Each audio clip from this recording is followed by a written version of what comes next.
A pleasant morning to all. Through Jesus Christ, Emmanuel. Amen. Now, I'll finish with the second page and I'm going to answer a question for a certain person who asked about a 9-week-old, I think, puppy that's growling and things like that. So, let's get into it one time. Now, on this second page, you could do away with the first paragraph because that's for people that really understand dogs and they will know what the omega does. You know, I tried to explain it here, but unless you see it, you really wouldn't understand. So, I will start with certain postures and gestures express the inert state of the dog. And other dogs notice these patterns. So again, I'm trying to show you it's not about talking. The dogs observe. You have to do the same thing. Observe your dog. So you will see what he does just before he does something, and you will understand, hey, when he put his ears back, when he grins, you know, whatever. You will start to understand what you're dealing with. So you have to watch.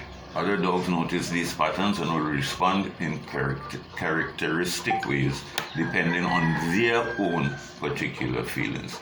Okay, these patterns of expressions, these patterns, again, you have to watch and learn. These patterns of expressions help hold the pack together and reduce aggression amongst its members. Okay, now I go on to describe certain of the patterns and tell you that you have to watch the entire physical dog posture, the arrangements of the ears, the body parts, the tail.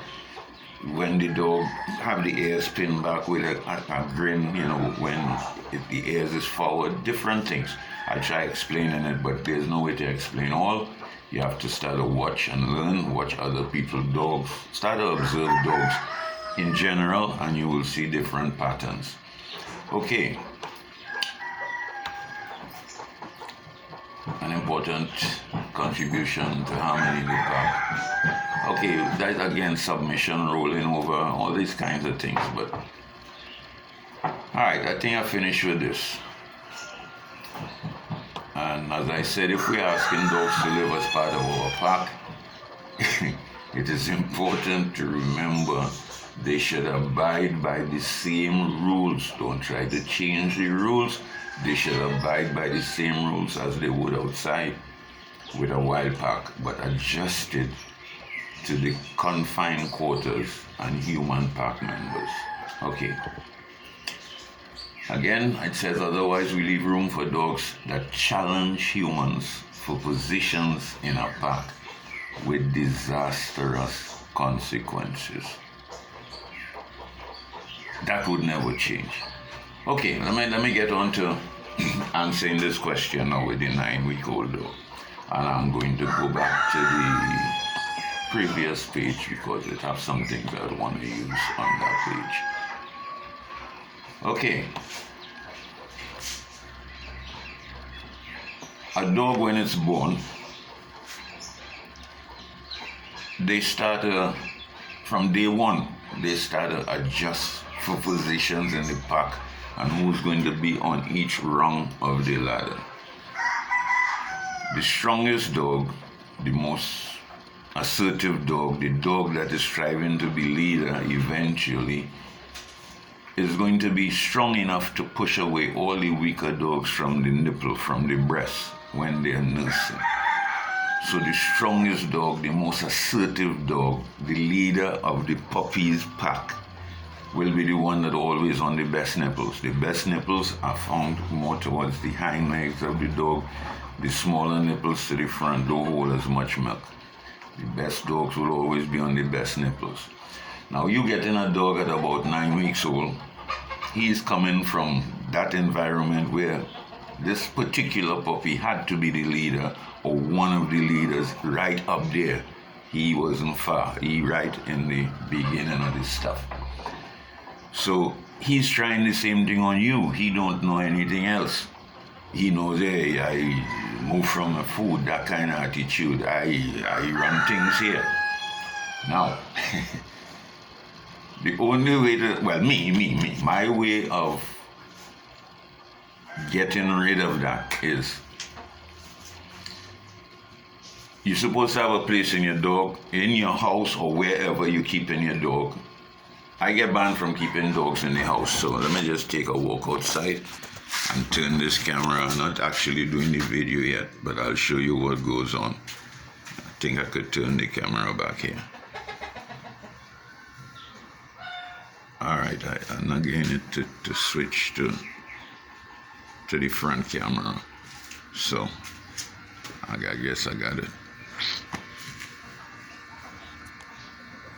I wish I could have get it. Anyway. Alright, I gotta wait until I'm doing that video for you tomorrow morning because I'm not getting this to turn on, the camera to turn on, that I could take pictures of my dog outside now to show you that my dogs are somewhere where they can do nothing without me. So if you have your dog living in your house, have a special place for it, whether it's by the toilet, wherever. Have a place where you would not have to push it out of the way when you're passing, as previously explained on the previous page. This dog have to have his little sanctuary where he could stop quietly and observe everything that's going on in the pack, so he could make himself fit in where he belongs, where he truly belongs. If he is free, running about the house and doing everything, again, he is in charge, so he's going to fit in wherever he feel and do the things he feel to do. If you put him somewhere where he can do nothing, this is important, where he can do nothing without you. He can't bite shoes, he can't bite rug, he can't do anything without you. Then he would pay attention to you and look to you for guidance, because the only time he could do anything is with you. If you take that away, then you have nothing to work with. Okay? If you're going to feed him and you find you're having a problem with feeding him, by the way, don't feed him in his spot for now. If you're having a problem with feeding, you bring him out to feed him. Now, I wouldn't bring him out and put on his food. A puppy like that, I wouldn't bring him out and put on his food. Every time I bring him out, I would use his food as an incentive to have him follow me as the leader. So what I would do is like have a little pouch, a little cup, a little plastic container or something with a cover, and I'll have it full with his chow, the amount he will eat. And every time he do something that I want, or I will offer it to him, guide him with my hands, let him pass all through my leg, let him do something. Let him work for each grain of chow that you're going to give him. He would not be growling then because you didn't put on any food for him to want to go touch this food. You know. It's just one grain at a time. If he makes noise because he wants you to put down the container with the chow, then you take him back to his position and leave him there and put the container somewhere where he could see it. But he can't get it. You know, you put it on the table across there or somewhere and he could just see it, but he can't get it. So then you come and pick up the container again and you go to him, you take him and you carry him with you, and wherever you sit down or whatever, you take out one grain and you offer it to him, you put it all between your fingers, so he must come gently for it. Now, he's a puppy.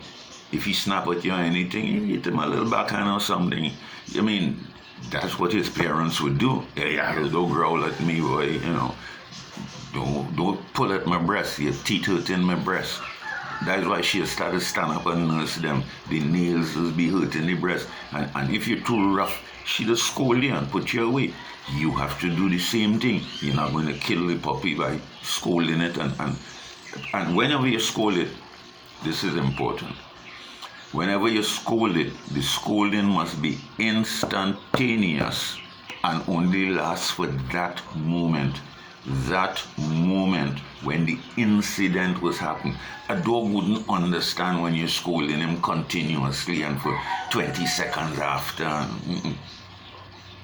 A quick thing. That's the end of this. Put you back in your corner, put down the chow. I'll come back for you in a few minutes. I'll come back. Now, I guarantee you, you wouldn't be doing this for 3 days. I am guaranteeing you that if you do this properly, you're going to see improvements from the first moment. From the second time you approach your dog. If you did this once, he could be saying, "No, I'm only watching that food." we went on, boy, how come I ain't get the food? I accustomed getting the food when I grow. Something different here, boy. So he's now going to start to watch to see what is different. This new pack, this new arrangement, different.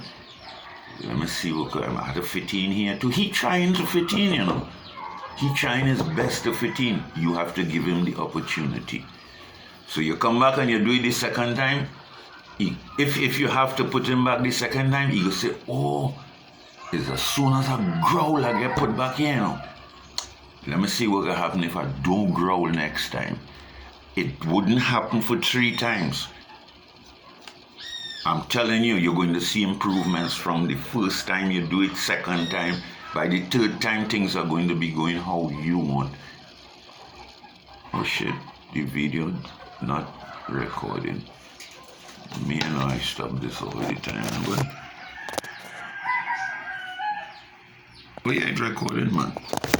Yeah. Right. So... right, that's what's part of reach, yeah. So you won't have this problem. And after a while, again, I will demonstrate this tomorrow, because I had that problem with a dog outside, and I will explain all that too. And I will show you what we have reached to, and you will understand. So you have to do this. The person with the dog, you try this method. Now remember, there are steps. The dog must have a place where it could be left alone, where it can do nothing more than meditate on what's going on in the house, what this pack is consisting of, where can I fit in. He must have that time. It's a confusing time for the puppy. Don't let him bully his way around, because he's going to perfect it, and as he gets older and get more secure, your problems are going to get worse. And as we said in the previous page, one day he will just lash out, and that will be the end of somebody's problem. Okay, what else? Well, basically that's it. So remember I say no,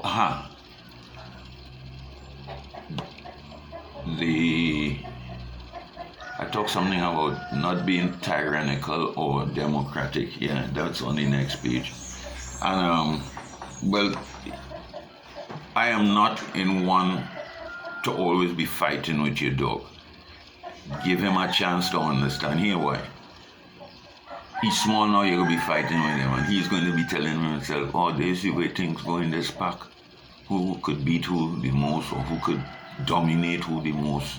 And he is going to, when he feels he's big enough and he realizes, hey, human is no match for me, again, he's going to try something on you.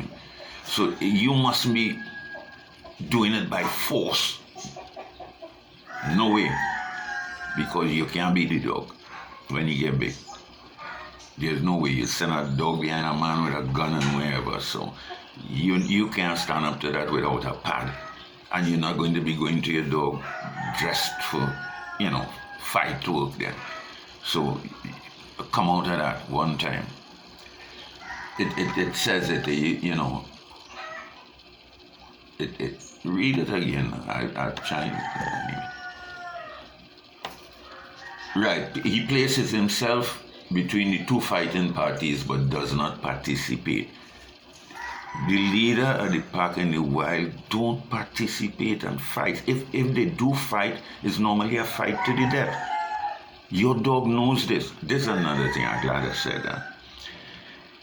If your dog is going to attack you, he is going to attack you when he feels you are most vulnerable, because he knows it's a fight to the death and he's not going to fight to lose. You have to be the same way. You're not going to fight your dog because you know you're not going to win, and you don't want to kill him, okay? So you have to always be observing him. You're going to get it down that you're not going to be worried. But in the beginning, especially now he's 9 weeks and whatever, if I get a dog, I don't care how old, I will have to do the same process. An older dog, I'll have to put a muzzle on him so that he cannot bite me regardless of what happens. And in that way, I could control him without having to fight him or beat him. It must not be about fight. It must be about, I put you back in the kennel. I lock the gate. You could fight up as much as you want. If you can't bite me, I don't have any fear. If you're a puppy, you can't bite me. And I put you back. I, the leader, I say, go in the kennel, lock the gate. No words. Action. Then give your dog time to sit down and watch the action. So he does not participate, right? I said something else about it somewhere lower down.